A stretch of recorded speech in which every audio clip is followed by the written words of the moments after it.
All right. So today here we have Rahul Robin and Abhilakshya Arora. We had some minor technical issues before the match, so hopefully it works okay. Um, and I have co-hosting with me here Vishvaa Rajakumar, memory competitor who just won the World Memory Championship in Mumbai, and also competed in Calculation League in Season 1. And I think I have this right.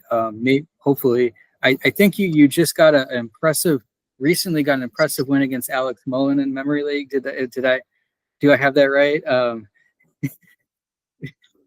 Yeah. It's a rare feat that Alex loses, and if I don't really truly understand the impact of the scoring, but it looked like you won. It looked like you won very thoroughly.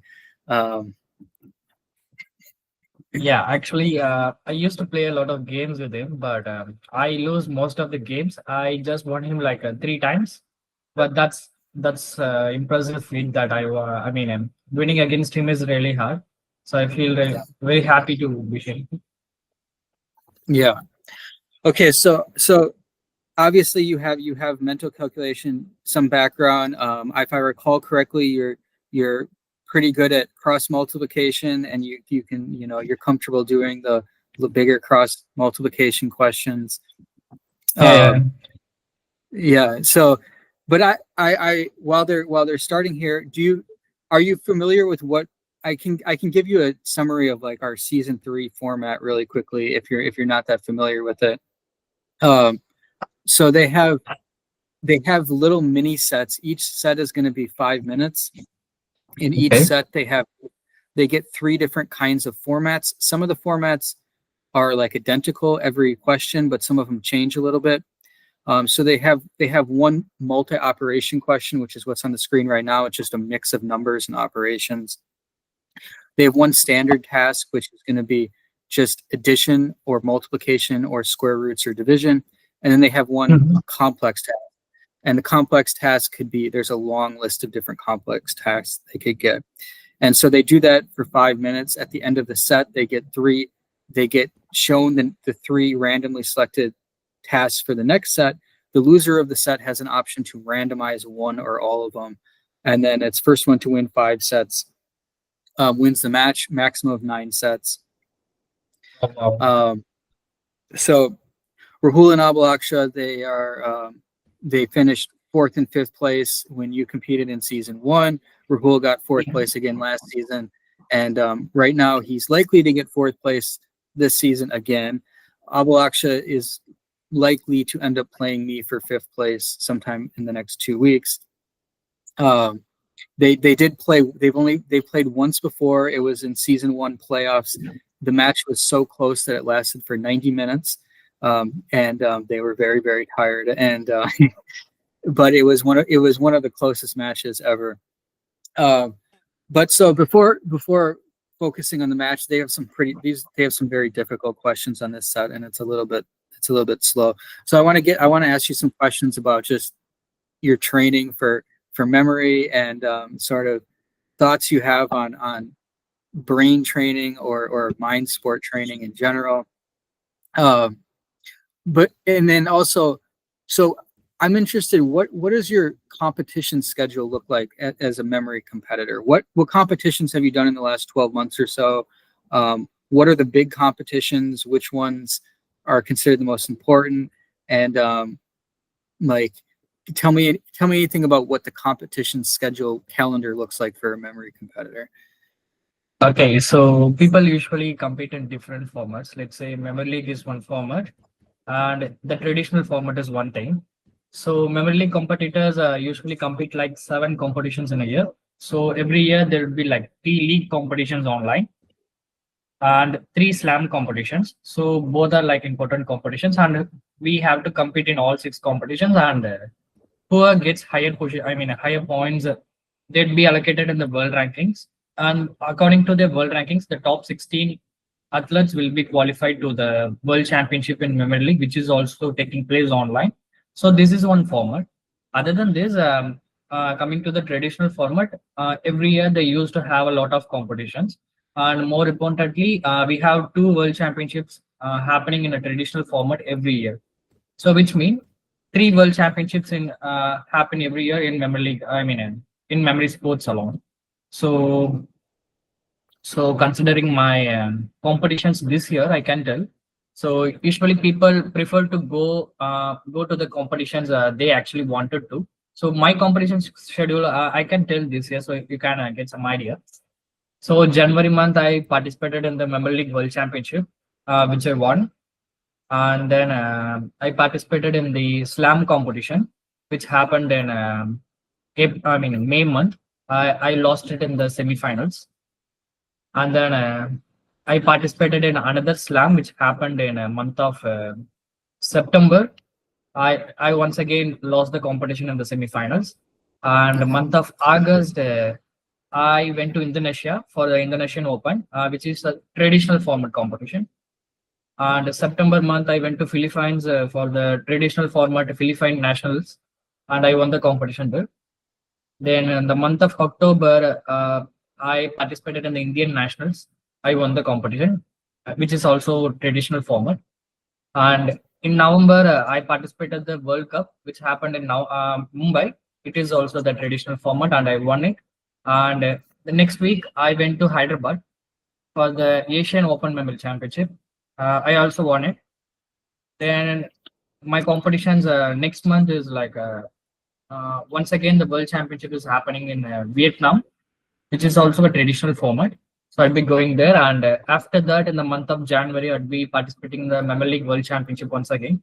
So it's like a lot of competitions actually. So it is like interesting to play. Yeah. And competitions, the competition schedule. Before every competition, we have to get the schedule of the competition, like how it is happening, and we have to practice in that situation, like the same set of events in that order, and we have to analyze our opponent. So a lot of things to do. So what are the age ranges for the typically for the competitions? Is it mostly adults? Is it mostly teenagers? Is it mostly younger adults? Like I know some of the competitors, but I have a feeling the ones I'm familiar with are some of the older ones, I'm guessing. What's the typical age range? So I felt the top competitors will fall between like 20 to 25. As far as I see, 20 to 25. But recently, like you can see, the Mongolian team is getting really better, and their top competitors are aged between 13 to 17. 13 to 17. 13 to 17. Between this Okay. age, they are super strong. Okay. Interesting. Okay. And so what kind of things, so how much time does it involve practicing for you? How much sort of work is involved in keeping up your mental conditioning? And do you have any sort of suggestions or advice that's generally just for improving your mental conditioning, whether it's memory or calculation? Okay. So I feel you have to practice only if you wanted to practice. Some people I heard that they schedule their training, they schedule and they practice according to the training, like which events I have to practice, which things I have to practice according to my schedule. And but I feel you have to practice only if you wanted to. Only if you feel that you wanted to practice. I mean, if you are free and your mindset is free by the time, you can practice anytime. Anytime is okay.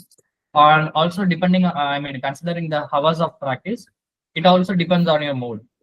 Some people practice like 3 to 5 hours a day, and it is fixed. And but I feel you can practice any number of hours depending on your mindset.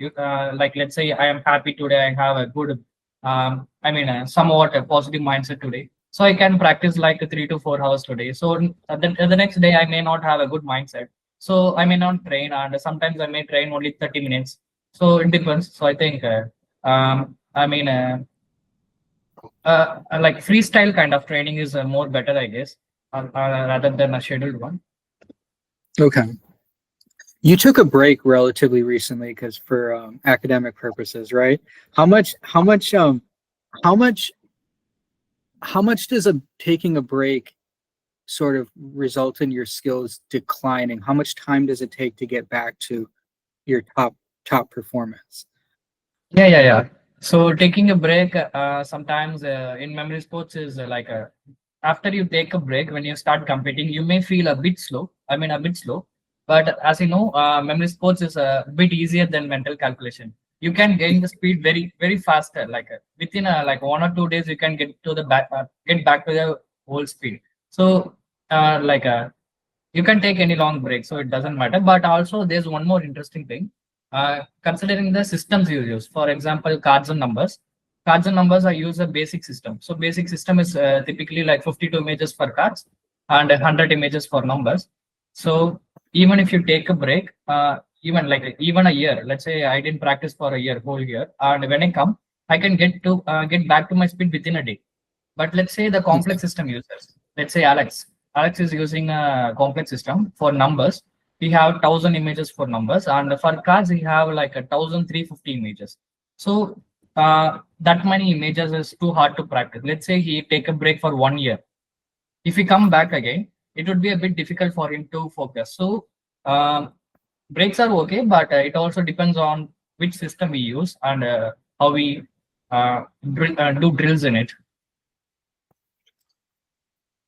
So for a practice schedule, do you think practicing a little bit on a daily basis is important? Do you think there's a significant advantage to practicing for long blocks of time? Like if somebody had a certain amount of time, let's say they wanted to practice for 5 hours a week, would you suggest them, you make sure you do a minimum 30 minutes a day, or it's okay to do 5 hours one day and not practice all the other 6 days? What do you think? How should somebody structure their practice time? I think if someone is so professional, if someone is like so professional and dedicated on their training, they can do any number of hours. But I feel like if someone is doing for hobby purpose, like me, let's say you can say, I think any time is okay. Like I will take breaks. Just like for example, yesterday I didn't train. The previous day I trained, but the world championship is approaching. So leaving, day off is okay. I think it won't affect in any way. But I think if you have to have a positive mindset on your training, like at least 10 to 20 minutes a day is important, at least a bit. Yeah. What about like sort of lifestyle things to keep your brain sharp, sort of things that you think are important to your brain's function? I know for me, when I started practicing, the amount of water that I drank, it doubled or tripled. And I don't, now I drink way more water than before I did mental calculation. But do you have any sort of thoughts like that, or different things that you think help you? Or okay, I feel drinking water is one more thing. I actually mentioned that in an article recently. Actually, I don't drink much water, but what happens when I'm competing before every match, I drink a lot of water because that makes your throat more clean. More in a fluid way, so that when you sub vocalize something, you can do faster. So on the and for the thing, I drink a lot of water, and hydration is important. And then my sleep schedule is totally different. Like when you see, my sleep schedule is not orthodox one. I sleep and wake up anytime I want. Sometimes I train in the midnight 2 to 5. Sometimes I train in morning, sometimes in evening. So it was totally bad, but I prefer to do in that way because some people will do only in some certain set of time, but I do in pretty unorthodox way. So whenever I want, I'll just train. For example, day before yesterday, I was training from midnight 2 o'clock to morning 5 o'clock. So okay. So if I recall the activity that the New York Times was writing about in your profile was it was an 80-digit memorization, and I think if I recall it was 12 seconds, right? Or was it 13 seconds? So that's very interesting. Obviously, we're doing numbers here. I mean, is that just breaking them into chunks of how can you give a little bit of explanation how you do that? Is that okay, so 80 digits is there. So how I memorize is like I split every 4 digits into one image, so it would be a 20 image combination. So what I do, I have a person object system. So when I see a 4-digit number, let's say 0829, this 4-digit number, the 08 is person for me, the 29 is object for me. So 08, the person in my system is Alex Mullen. So I imagine him.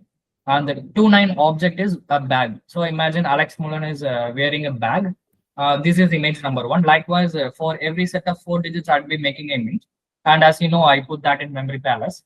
Yeah. First 18 images, I just put that in memory palace. The last 2 images, the last 8 digits, I just grab. I don't memorize them, and I just type them when the recall starts.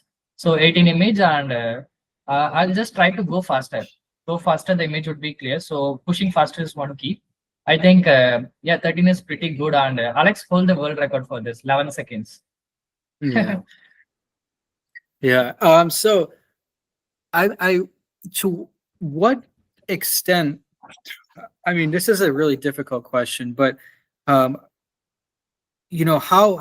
difficult would it be to try to calculate with the numbers you're storing? And it's a really difficult question, but like, so if you can memorize 80 digits in 12 seconds, if I asked you to multiply two 40-digit numbers and you quickly memorize them, how much effort would it take to actually do anything with those numbers? Like the process of like retrieving it, doing a calculation with it, and then putting it back. Is that like doing something like multiplying two 40-digit numbers that you only can look at for 15 seconds? Does that sound impossible? Does that sound like really tough, or something that would just take a long time? Or what does that sound like? Like you're asking, I have to memorize the question and then calculate by mind. Yeah. Calculate like two 40-digit numbers. You can see them for 15 seconds or something. You've memorized them, but what is the process of actually doing the cross multiplication on those two 40-digit numbers that when you've stored the individual? Yeah, it would be super difficult. I think I tried to do like six digits and 6-digit calculation recently. It was pretty nice. I felt really good. But while from the memorization, calculating the cross multiplication is too difficult actually. But I think it's really possible. So 40 into 40, it's like 1,600 calculations to be done. So I feel it may take few hours to get to the answer. I think it's easier. But I think if I'm faster in multiplication, let's say I am faster like you guys, I think it can be done very quicker. But I'm not faster, so it may take few hours for me. Yeah. Okay. So on the status of our match here, we are three sets in. Rahul won the first set 5-4, but the second two sets he's won rather clearly. Rahul is sort of the most surprising competitor from Calculation League. And actually, I recall the first ever Calculation League qualification session was Vishvaa and Rahul Robin. And that was the first ever session. Rahul did not have any prior global level competition experience. And he did a solid job in his qualification session. But in the beginning of season one, he really wasn't. He was sort of a middle level competitor. By the end of season one, he had become very good at the competition structure, and he has been very good ever since. His 2 matches ago, he managed to secure a tie with Collian, who is very very good. So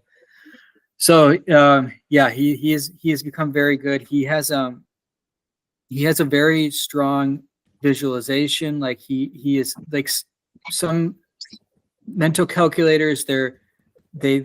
Most mental calculators are used to practicing on a computer, practicing when they've seen the questions. But some of the strongest competitors are ones who built their practice skills through like oral questions. They're used to practicing when people just recite questions to them. And it seems like that has that really helps to build the portions of your memory you need. I'm not really sure what the right word is to describe it, but Rahul Robin and Wenzel Gruss especially can have very good ability to work with a wide variety of digits that they can't actually see. And Rahul is getting better and better and better here.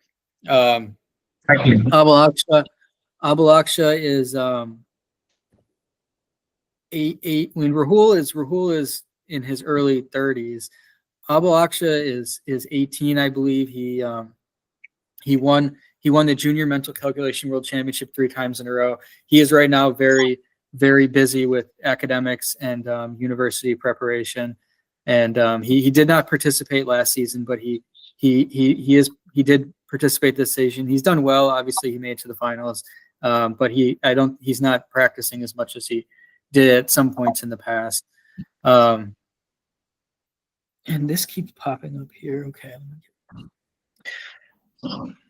Yeah. So in mental calculation, it's, I watch memory stuff, and I don't really understand a lot of it. I mean, I can kind of envision how it works, but I guess it's more or less like, the speed that's very impressive. And I'm sure the memory people it's somewhat the same thing watching mental calculation. It's like, well, I can figure out how to do that, but not at that speed. Yeah. It's too fast. Yeah, actually, mental calculation. Yeah. I think I'm curious to know what we have right now. We have like 50 different types of questions here, and there are a wide variety of strategies. Like, so he's got this question right here. It's factor 79,406,927. That's a very difficult question. You could attempt to do that a wide variety of ways. In memory, how much is like this specific strategy that you're using critical, and how much is it more sort of developing your cognitive skills or your sort of your brain health or being, practicing diligently? But how much does strategy play a role in what you're doing versus just keeping your brain sharp? Yeah, so strategy mean like for the competitions? Well, like you talked about Alex using complex system in previously, but like, how much does this specific system that you're using impact your performance when you're talking about like top tier competitors? How much of the advantage is actually based on that strategy versus like, I'm in better mental shape or I practice more or something like that? Okay, so basically, like in memory league, we don't want to speak much about the traditional format. We can speak about memory league. It's more interesting actually. So there are only 6 events, as you know. So cards and numbers is basically the technical system. I mean the systematic events, cards and numbers. And considering the other 4 events, images, words, names and faces, these events are so creative. Like when you practice it a lot, your creativity gets improved. For words is like really good. The linking between the words is like when you are practicing it, your cognitive skill is, yeah, it's improving. Your imagination is getting better, and creativity is getting better, and your pattern recognition skill is also good when you are doing cards and numbers actually, because the same set of numbers and cards is going to repeat. But when you see the cards or numbers, the image is getting popped in your brain very quickly. So it's basically the pattern recognition. It just with some practice you can do it. Considering the complex system, Alex, which is Alex using, is difficult to train. It takes a lot of efforts to practice. For example, in mental calculation and multiplication, I'll do multiply by cross multiplication, 1 digit by 1 digit. But some athletes will do 2 by 2. So they know all the answers from 10,000 different answers. Right. So it's like a complex one. They have to practice a lot, but once practiced, they can go faster. So Alex numbers and card system is in that way. So he practiced it a lot. So it requires a lot of efforts, and he did that. So I'm also switching to complex system now, currently, but I couldn't perform well. It was so difficult. So Alex practiced that. Yeah. Okay. Yeah, it's really tough to imagine how how you get that fast. But I guess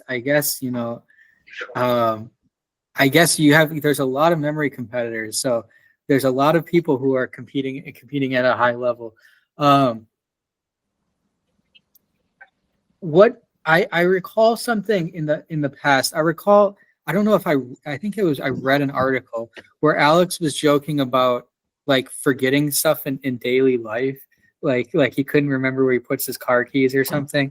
I don't know if that is like is that actually a thing? Like, do memory competitors actually like that can't really that had to be a joke, right? Like he must have a strong memory in everyday I mean, life. memory like memory sports. Memory is like if someone is giving you some information to memorize, you can memorize it easily. But Yeah. it's not a general memory. Like the general memory is not that thing, as you know. So memorization, like memory sports, is like memorization, but not remembrance. Right. So, but I mean, he didn't find his keys because he was busy thinking about the memory league and not thinking about his keys. So, And you know one thing, uh, like I usually eat food. After eating, some people will ask me, "What did you eat?" I forgot. yeah, yeah. No, I mean, it's of course like you're only going to remember stuff that you were thinking about and paying attention to, and Yeah, I yeah, mean, yeah, if yeah. it's not, yeah, and um, yeah. So okay, so we are here, and this is they have. It looks like they only have about a little more than 2 minutes left. Rahul is almost certainly going to win this set, which he is going to win this match 5-0. He has improved. He has improved a lot recently. His scores in the last stage, they were well, they were pretty much, if I recall, they were pretty much the same as mine. Mhm. And in his last match, he beat me 5-0-1. And he's definitely getting a lot stronger very quickly. Um, and he is going to get enough points here that he will still be in contention for third place, although it's unlikely that he will finish ahead of Kalian. Kalian will play Venzo, and then we'll play Aryan. Wow. And then Aryan will play Venzo and probably play Venzo a second time and possibly a third time. Um, and I forgot to ask you this, and I wanted to ask you this really quickly. So how many memory competitions are in person? And I know you listed off, I think you listed off Indonesia and Vietnam, and then you went to Mumbai. But so how many serious world championship level competitions are in person on a given year? Which I participated, or how many is happening? Like how That a significant number of top competitors would participate at, whether you did or not. competitors? Yeah, how many significant in-person memory competitions occur in an annual year that like a top Okay. competitor could be at? Yeah. So